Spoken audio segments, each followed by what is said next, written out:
I think it was 9 years ago, I was diagnosed with a brain tumour. The reason I'm vague on it is because I actually don't think it's a day to remember. It's not a celebratory day, so I try and block it out. But when I was first diagnosed, I was told I could go in a second or I could go in 20 years, and I kind of opted for the 20 years. So you don't really, you take the terminal diagnosis with a pinch of salt. Yeah, I I kind of think that for me, if I give into it, then I probably would have died. Now it's still sitting there. It was deemed inoperable because it was on a vein. So inoperable translates then to terminal. So I had my son measure from the hallway to the fridge, and I do laps. And at first I used to do laps with my walker, and then with my crutches and my walking stick, and now I do it. So I do 5 kilometres a day. Some days, I must admit, in this heat, I get a bit slack. Right, are you there, sister girl? Yep. Yep. Okay, so Mum's getting sick again. Yeah, and it's affecting her moods and behaviour. Yeah. Could that be her meds?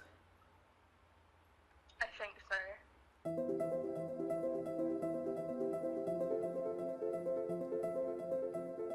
Are you going to go with her, or is she going to have someone there with her? I'm unsure because I have uni, so if I'm able to go, I probably will. Yeah. Will she be able to get a lift there? Like, do you want me to help you try and sort out something for that? That would be good. Yep. Okay, has the cupboard got food in it? Yeah. Well, I'll let you go back to class now. Thank Okay. you for this, sister. Okay, and yeah, if you just let me know what we need to do.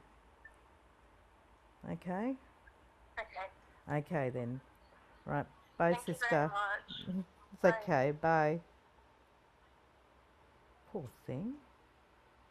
I think she felt a bit shame when talking about the food, because it's not always easy to sort of say that there's not food in the house, and because she said mum. So sometimes, there's not the money coming in because mum's not working. I hate terms like the journey, because if it's a journey, it's a whitewater rafting thing. It is horrific. It is the frickin' Titanic. So don't dolly it up by calling it a journey, because to me a journey is something nice. But people are going through it and they've got nowhere to go, no one to turn to, and not enough out there being done. Other people go through so much shit. What I go through is so little. And when I think about what my mum, my grandmother, what they've gone through with the hate, racism, just the way the laws were, they couldn't have even gone to a damn hospital. So I have a lot to be grateful for, and a lot to kind of go, yeah, shut your mouth, someone's got it worse.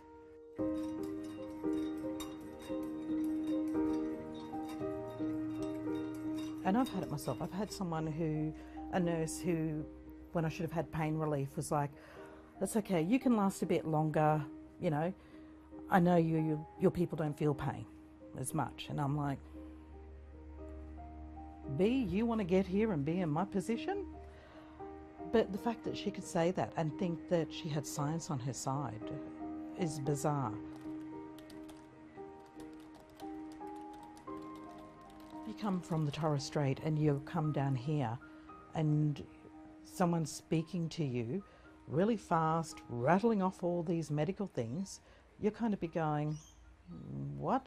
If you've got one of your own mob there, it makes it easier. You've got that extra backup, because it's hard when you're the person having something done to you to actually speak up sometimes. We all know that, yes, you're supposed to ask questions, write notes. It's not always easy when you're in the moment.